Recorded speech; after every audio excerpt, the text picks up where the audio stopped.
ഗായത്രി നോക്കൂ, ഈ പറഞ്ഞ പ്രശ്നമുണ്ട് അവിടെ. ആ കൂട്ടത്തിൽ ആരൊക്കെയാണ്, ആരെയൊക്കെ സംരക്ഷിക്കുന്നു, എങ്ങനെയൊക്കെ സംരക്ഷിക്കുന്നു എന്ന് നമ്മൾ കണ്ടുകൊണ്ടിരിക്കുകയാണ്.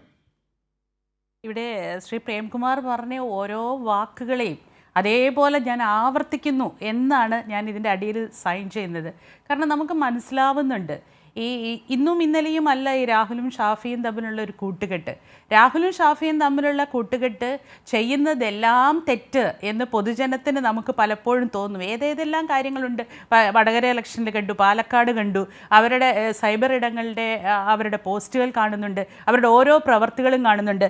ഇങ്ങനെ യുവാക്കളായിട്ടുള്ള രണ്ടുപേര് ഇത്രയധികം മോശമായ രീതിയിൽ, ഇത്രയധികം എങ്ങനെയാണ് ഒരു പൊതുപ്രവർത്തകൻ അല്ലെങ്കിൽ മിനിമം ഒരു മനുഷ്യൻ എങ്ങനെ ആകരുത് എന്നുള്ളതിൻ്റെ പ്രവർത്തികൾ ഈ കൂട്ടുകെട്ടിൽ കാണിക്കുമ്പോഴും കോൺഗ്രസ് അവരെ പിന്നെയും ഈ പറയുന്ന പോലെ ശ്രീ പ്രേംകുമാർ പറഞ്ഞതുപോലെ അവരെ വലുതാക്കി വളർത്തി, അവരെ മുന്നിൽ നിർത്തി, അവരെ റോൾ മോഡലുകളാക്കി കോൺഗ്രസിൻ്റെ വാഗ്ദാനങ്ങളായിട്ടുള്ള അടുത്ത തലമുറ എന്ന് പറഞ്ഞുകൊണ്ട് വളർത്തിക്കൊണ്ട് വരുന്നത് എന്തുകൊണ്ട് എന്ന് തന്നെ നമ്മളിപ്പോൾ ചിന്തിക്കണം. അപ്പോൾ ഇവർ കാണിക്കുന്നതിലും ഇവരെക്കുറിച്ച് പറയുന്നതിലും ഇവരെക്കുറിച്ച് ഇപ്പോൾ പുറത്തു വരുന്നതിലും ഭീകരമായിട്ടുള്ളൊരവസ്ഥ ഈ കോൺഗ്രസ് പാർട്ടിക്കകത്ത് പ്രതിപക്ഷ നേതാവാണേലും മറ്റ് നേതാക്കന്മാരാണേലും അവരുടെ കയ്യിലിരിപ്പും ഉണ്ട് എന്ന് നമ്മളിപ്പോൾ വായിച്ചെടുക്കേണ്ടതുണ്ടെന്നാണ് ഞാൻ മനസ്സിലാക്കുന്നത്.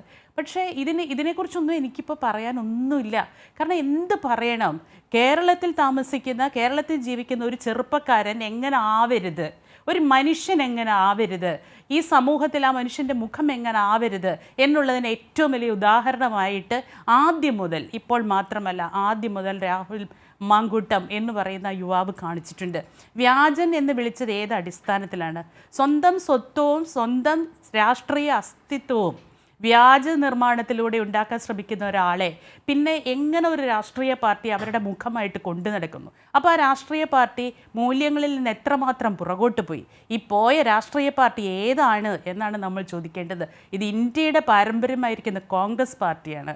ഗാന്ധിജി നയിച്ച, നെഹ്റു കൊണ്ടു നടന്ന, അല്ലെങ്കിൽ അതേപോലെയുള്ളവരിലൂടെ വന്ന ഈ നമ്മളുടെ സംസ്കാരത്തിൻ്റെ, നമ്മുടെ രാഷ്ട്രീയത്തിൻ്റെ പൊതുമുഖവും പ്രതീക്ഷയുമായിരുന്ന ഇന്ത്യയുടെ കോൺഗ്രസിൻ്റെ ഇങ്ങേയറ്റത്തെ തലമുറ ഈ രീതിയിലാകുന്നുണ്ടെങ്കിൽ ആ പാർട്ടി ഏത് രീതിയിലാണ് പൊതുസമൂഹം, പൊതുജനങ്ങൾ ആ പാർട്ടിയെ ഇവിടെ നിന്ന് ഇല്ലാതാക്കേണ്ടത് എന്നുള്ള ചോദ്യം മാത്രമേ അവശേഷിക്കുന്നു. എനിക്കത് മാത്രമേ ഇവിടെ ആ രീതിയിൽ പറയാനുള്ളൂ. പക്ഷേ ഇവിടെ എനിക്ക് പറയാനുള്ളത് രാഹുലിനോടോ ഈ പുരുഷന്മാരോടോ അല്ല. എനിക്ക് പറയാനുള്ളത് പ്രേംകുമാർ പറഞ്ഞു വെച്ച ഒരു ആശയം തന്നെയാണ്. എന്തുകൊണ്ട് കേരളം ഇങ്ങനെ? കേരളം ഇന്ന് പരിപൂർണമായ ഒരു സ്ത്രീപക്ഷ കേരളമാണ്.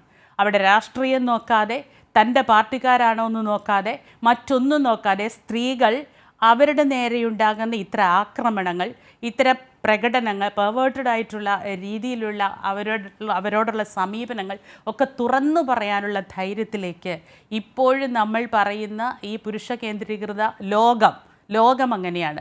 ആ പുരുഷ കേന്ദ്രീകൃത ലോകത്തിൻ്റെ നടുവിൽ ഈ കൊച്ചു കേരളത്തിൽ ഏതൊരു പെണ്ണും മുന്നോട്ട് വന്നുകൊണ്ട് നമുക്കിങ്ങനെ പ്രശ്നങ്ങളുണ്ട്, എന്നെ ഇത് അയാളിങ്ങനെ ഹരാസ് ചെയ്യുന്നു, എന്നെ വൈകാരികമായി ഉപദ്രവിക്കുന്നു, എന്നെ അല്ലെങ്കിൽ എൻ്റെ പദവിയെ, എൻ്റെ അന്തസ്സിനെ ചോദ്യം ചെയ്യുന്നു എന്ന് പറയാനുള്ള ധൈര്യത്തിലേക്ക് വന്നത് എന്തുകൊണ്ട്? ഇപ്പം ഇന്ന് വന്ന രാഹുലിനെ സപ്പോർട്ട് ചെയ്യുന്ന അതിലും പെർവേർട്ടഡ് ആയിട്ടുള്ള പൊതുസമൂഹം, രാഹുലിനെ സപ്പോർട്ട് ചെയ്യുന്നവരെല്ലാം രാഹുലിനേക്കാളും വലിയ രോഗികളാണ് എന്ന് തന്നെയാണ് ഞാനിവിടെ പറയാൻ ഉദ്ദേശിക്കുന്നത്.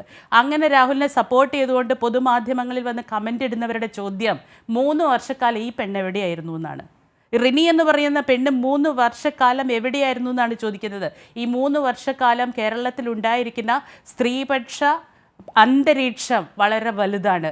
കേരളത്തിൽ ഇപ്പോൾ സ്ത്രീകൾക്ക് അവരുടേതായ പ്രശ്നങ്ങൾ തുറന്നു പറയാൻ, അവരുടെ അന്തസ്സിനെ, പദവിയെ ചോദ്യം ചെയ്യുന്നുണ്ടെങ്കിൽ അത് തുറന്നു പറഞ്ഞാൽ അവരെ സംരക്ഷിക്കാനും അവരുടെ കൂടെ നിൽക്കാനും അവരുടെ പദവിക്ക് മാന്യത കൽപ്പിക്കാനുമുള്ള ഒരു സിസ്റ്റമുണ്ട്. ഒരു അഡ്മിനിസ്ട്രേഷൻ സിസ്റ്റമുണ്ട്, ഒരു രാഷ്ട്രീയ അന്തരീക്ഷമുണ്ട്, അതിലൂടെ ബോധവൽക്കരിക്കപ്പെട്ട ഒരു സമൂഹമുണ്ട്. ഇന്നൊരു സ്റ്റാറ്റ്യൂട്ടറി ബോഡി ആയിരിക്കുന്ന വനിതാ കമ്മീഷൻ്റെ അധ്യക്ഷ നമ്മളോട് മാധ്യമങ്ങളിലൂടെ പറഞ്ഞൊരു കാര്യമുണ്ട്. ആരുടെ പേരിലാണ് പരാതി എന്ന് കൃത്യമായി പറയാനുള്ള ആർജവം പെൺകുട്ടികൾ കാണിക്കണം. അങ്ങനെ പറയുന്നുണ്ടെങ്കിൽ അത് ഏതെങ്കിലും തരത്തിൽ വൈകാരികമായോ സാമൂഹ്യമായോ ഏതെങ്കിലും തരത്തിൽ പെണ്ണിൻ്റെ അന്തസ്സിന് നേരെ ചോദ്യം ചെയ്യുന്നതാണെങ്കിൽ അതിനെടുക്കാനുള്ള നിയമങ്ങൾ ഇവിടെയുണ്ട്. നിങ്ങളെ പ്രൊട്ടക്റ്റ് ചെയ്യാനുള്ള ജാഗ്രത ജാഗ്രതയുള്ള ഒരു സിസ്റ്റം ഇവിടെയുണ്ട് എന്ന് നമ്മൾ കരുതുന്നിടത്താണ് ഈ പെൺകുട്ടികൾക്ക് ഈ ധൈര്യം വരുന്നത്.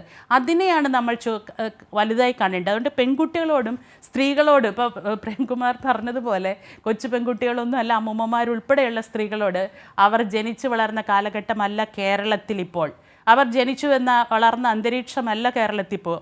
നമുക്ക് കിട്ടിയിരിക്കുന്ന സാഹചര്യത്തെ, നമ്മൾക്ക് കിട്ടുന്ന ജാഗ്രതയെ, നമുക്ക് കിട്ടുന്ന ഈ പദവിയെ സംരക്ഷിക്കാൻ പറ്റുന്ന ഭരണഘടനാപരമായി ജനാധിപത്യപരമായി സംരക്ഷിക്കാൻ കിട്ടുന്ന അവസരത്തെ അതിൻ്റെ പൂർണ്ണമായ അർത്ഥത്തിൽ അത് നേടിയെടുക്കാനുള്ള ശ്രമം സ്ത്രീകളുടെ ഭാഗത്തുനിന്ന് ഉണ്ടാവണം. യെസ് വളരെ കൃത്യമായിട്ടുള്ള കാര്യമാണ്. ഞാൻ അതുകൊണ്ടാണ് ഒന്നും ഇടപെടാത്തത്.